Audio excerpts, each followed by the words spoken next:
everyone. Welcome back to another show of the Virtual Success Show. I'm joined today by my co-host, Barbara Turley. Hey, Barb. Hey, Matt. How's it going? Good to do another show with you. It certainly is. Yeah, it's such a beautiful winter's day here in Sydney today. It's clear blue skies and, would you believe, 23 degrees in the middle of July or beginning of July. I have to admit, I love the Australian blue skies are just to die for. You get blue skies all the time, pretty much all the time here. Like, it's very rare that it's not blue skies. I just love that. It certainly is. And it's a really exciting day to be doing this topic as well, titled Right People, Right Seats, Right Time. And this is a follow-on show from the last show we did where we talked about VAs or project managers or ops manager. Which should you choose? And it was a really interesting conversation that Barbara and I were having around as we were preparing for these shows. And this topic sort of just popped out for us because what we've been finding is so many of our respective clients have the mindset that they need to put people in their businesses to help them grow it. But they're not taking enough time to, number one, choose the right people for what they need done. Secondly, putting them into the right roles or seats in the business, but also then it's about the timing of all this. And that's what we wanted to talk to today. So let me get started. Barb, right people, what's your experience as far as right people in your business and sort of some of the challenges you've had over the time? Yeah. So look, a lot of the things that I share on this podcast, I learned myself through the hard way and not having anyone really to sort of advise me on it. But I guess a lot of these things you do learn by experience.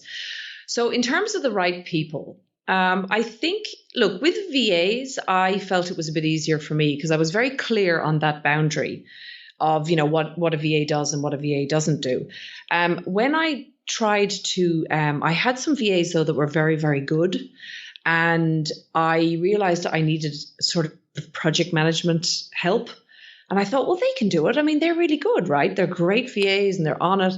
And what I found was when I put them into that project manager type role, it was a bit frustrating for me and it was a bit scary for them because all of a sudden the expectation went to a whole other level.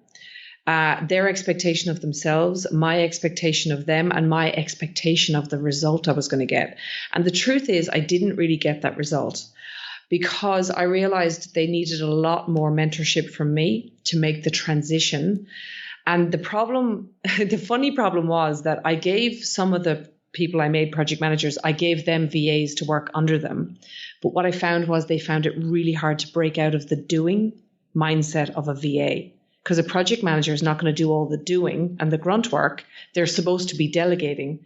I then had to teach my VAs how to delegate, and they found it quite difficult. So it was actually it was a hard transition there. Absolutely. And what I find around this topic of right people also is as your business starts to grow and you start to move a lot faster, what you tend to need a different level of skill in order to keep up. And to your point, Barb, having the time to actually train these people. So sometimes in the infancy of your business, and this sort of falls into that timing piece a little bit, which is in the infancy of your business, you tend to have a little bit more time and you can spend more time training, creating systems and the like. As your business starts to ramp up and start to really get some great results, through your revenue, your marketing and selling functions, what happens is we then want to throw more to these people, or we bring new people on that we want to throw more to, and then we don't have the time to train them. So we actually, under the right people piece, need to consider, do we need to be bringing in more skilled people who have the experience and actually buy that experience into our company versus having to train them? Yeah, and I just want to add there as well, it's really important to also remember, if you're at a point in business where, sometimes when you're growing really fast, people think you're making a killing and you realize you're actually not because the cost of growing is eating your profit and all that stuff. I went through this kind of phase and I realized that while it would be lovely to hire a project manager who had all those skills, I was in a situation when I first did this where I couldn't really do that actually. And I realized that the best thing I could do was actually take some of my own time and make the people who I knew could do it, but they just needed a bit more of my time. And I just had to invest my time because I didn't have the money at the time. So sometimes you've got two resources. You've got money and time. Mm-hmm. Sometimes maybe investing, if you're good at this, some of your own time means you can get the result. But you have to realize that at some point you have to invest something. It's either going to be money or time or both. Correct. So then I guess in talking to the right seats, this is a really, I guess, undervalued piece in business, I believe. And it's a very, very simple tool. And I was saying to Barb just before the show, it's actually a piece of advice I think I'd give out at least once a week now, which is creating an organizational chart for your business, not where it's at now, but for where you want it to go. So for instance, if you've got goals or targets that you're trying to hit in the next 1 year, 2 years, 5 years, for argument's sake, you need to create an organizational chart for what the team looks like, assuming you've hit your 1 year goal, assuming you've hit your 2 year target, assuming you've hit your 5 year targets, so that you have clarity on the business and the team you need to grow into versus constantly being reactive. And it's the reactive business owners that tend to put the wrong people in the wrong seats. And so this very, very simple tool, being the organizational chart done properly, helps you future pace or understanding which seats you're going to need and when you're going to need them. I'm just laughing listening to you say that, Matt, because I know, and just for the listeners, Matt gave me that advice a few years ago when I was like, the business was a lot smaller, and he doesn't remember specifically giving me that advice, but I have actually talked about this on other podcasts where I've been interviewed and said that it was one of the most pivotal pieces of business advice that changed a lot for me personally. When I actually sat down, and I think, Matt, I remember you saying to me, Barb, why don't you do an org chart of what your business looks like at 100 people? And at the time, I think I had 15 people and I couldn't even get my head around that.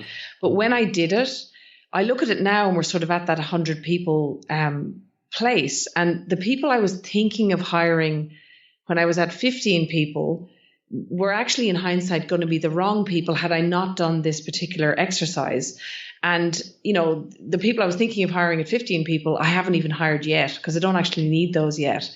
And it made it very clear to me what I actually needed, which in my case were things like project managers, trainers, strong team leaders. That's the sort of thing I really needed. And I'm now doing the org chart of what does the business look like at 500 people, you know, which is actually exciting now, whereas the first time I did it, it was a bit scary. So massive piece of advice for anyone listening. Don't be scared of it and just do it. Have a look at it. Absolutely. Which sort of takes us back to the last show where we talked about VA or project manager or ops manager. And when you create this organizational chart and you're clear on what each role needs to be doing and how it all fits together, then you can start to make decisions about, well, who am I going to put and in which seat am I going to put them? And this, again, it doesn't take a lot of time, and it's not about getting this perfect.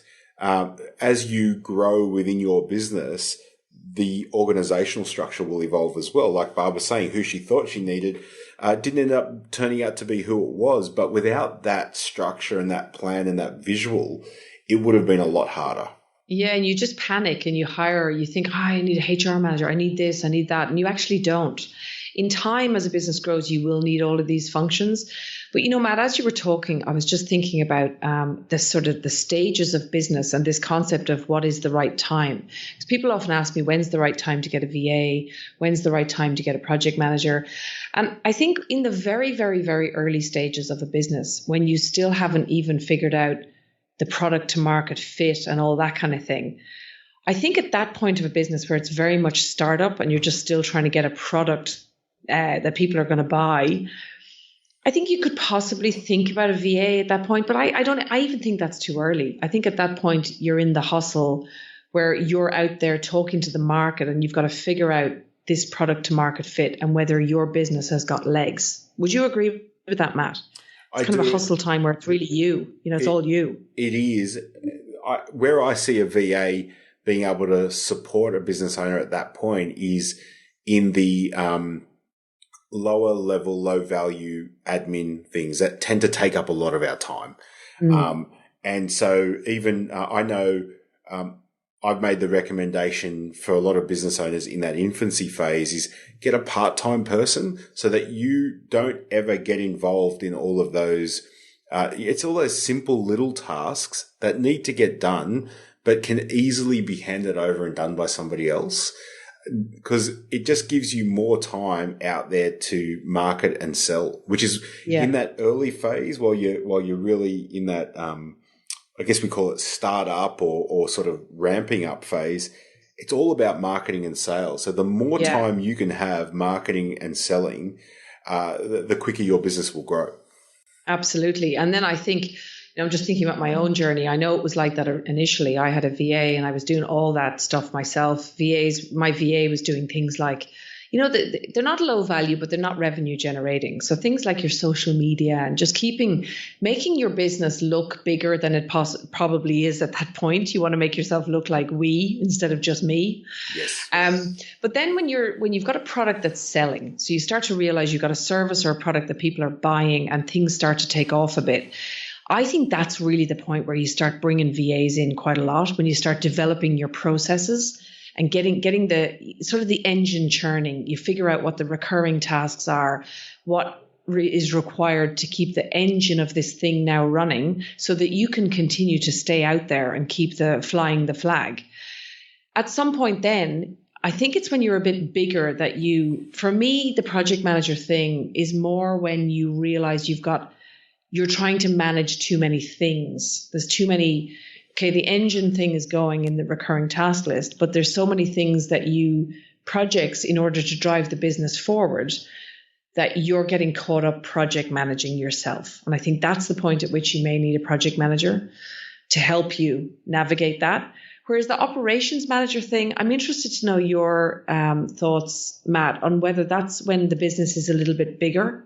You've sort of gone through that startup and early growth phase, but you've come into more, something that's you're now in this for the long term. Absolutely. So you're certainly well into good, consistent revenue and profitability, because I think there's no going back kind of thing. Yeah, there's no way you're shutting this down. This is now the business, right? This is a fully alive, dynamic entity that is growing. Correct, but also too. I see a lot of business owners wanting to put an ops manager in too soon, and they don't have enough free cash flow to invest in the right person. So what they tend to do, and this comes back to, obviously right people in the right seat. So they put a person in, asking him to be an operations manager, often because they've been with them the longest, or there is potential there, but they're not quite sure. But they need that seat filled. So they put that. Or they have a VA who's really good and they think, well, I'll just make them the ops sort of person. Correct. 100%. Now, I will give a little tip on this, right? Of course, in business, cash flow is hard and we're all hustling and, we're all trying to, not everyone can go out and spend $100,000 on an amazing ops manager to walk in and just, run the whole thing for you. I did actually go the route of my first ever VA became my ops manager.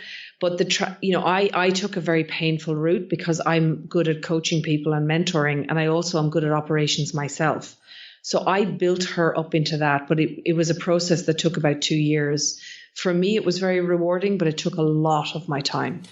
So if you're prepared to do that, you can, but it is definitely the harder route, and you'd want to be very good at it. Yes, and it is a quote unquote harder route. However, if you do that exercise we talked to earlier with the organisational chart, you may actually know that in 2 years' time, our intention is to have an operations manager. We're going to employ someone with the right attitude and values that aligns with our business now, and then find someone who actually has a career aspiration to go into a management role as well, and then groom them over the next 2 years. And when you can dangle that carrot to the right person, they'll step up as much as you have to step up in your training and ability with them. Do you know, Matt, I've realized in you saying that, I didn't realize this, but that's exactly what I've done. And because of that org chart little exercise that I did way back when, I know the roles that are coming in 2 years' time. And I'm already looking at my people. Like I'm even doing it these days. I'm going, well, X, such and such over there is really showing skills that could be developed up into what I need in 12 months' time. And I start using it. And I like I said, I enjoy doing it though. But for me, it's been a really cost-effective way to get the team that I want. And what I find as well from a people management perspective, when you find somebody that wants to do that as well, their career development is so important to them that they don't leave you. The loyalty is massive. Not all the time, but the loyalty is huge because they've grown up with you. That's right. That's exactly right. Now, a little warning I want to give to everyone here, which is everything that Barb and I are talking to today is easy to do and it's easy not to do. It's so, the reality is, to do an organisational chart, you need a piece of paper and a Sharpie marker and away you go, or a whiteboard. And it is very, very simple, right? And I don't want to play it down, but if you think about the silos of your business being, say, marketing and sales and operations and finance and admin, and you were just to think about the various teams you need to build under that over the next 1, 2, 5 years, I guarantee within an hour you could create those 3 organizational charts. But as I said, it's easy to do, but it's also easy not to do. It's easy to just put on a list and go, I'll get to that later. I don't need to worry about that right now because of where I'm at. But as Barb mentioned, for her and her business, it's that simple sitting down, visualizing it, having it there that's enabled her and many businesses that I've consulted and coached over the years to grow really fast because you have a clear roadmap and path to know who do I need and when do I need them. Well, I think as well, it was eye-opening for me because when I did the org chart, I realized that what I thought I needed and what I then realized I needed were 2 very different things. So I would have gone, instead of ending up right people, right seat, right time, I would have ended up maybe right people, wrong seat, wrong time. Yes. So I was thinking at the time, how it came up for me, Matt, was I was saying to you at the time, oh my God, I desperately need a HR manager because we were having a lot of HR issues at the time. But now that I realize now that the HR manager I would have hired then would have been expensive. They would have been, nobody was going to join a company that small. The person I need is actually a HR manager. I'm looking now at, I want to hire the HR manager that's going to take our company to 500 people instead of hiring someone that was only going to be able to cope with 20 people. So I'm already thinking ahead now and going, well, there's no point in hiring a HR manager for 100 people that's only ever done that. I need to try and inspire somebody to come in now and work with us and take it to 500 people. So it's a totally different thinking. 100%, but it's only that's you've created the plan, the people plan that sits around that you can now be thinking that way. Very inspiring. Well, I think the other thing I realized just in remembering back then, I was like, well, if I have 100 people, oh my God, I need 6 team leaders. And then I'm going to need someone for them to report to because I can't have 6 team leaders reporting to me. So I realized then, well, maybe my first team leader might be interested in developing herself up into a team manager where she manages the team leaders. And luckily enough, she was really keen to do that.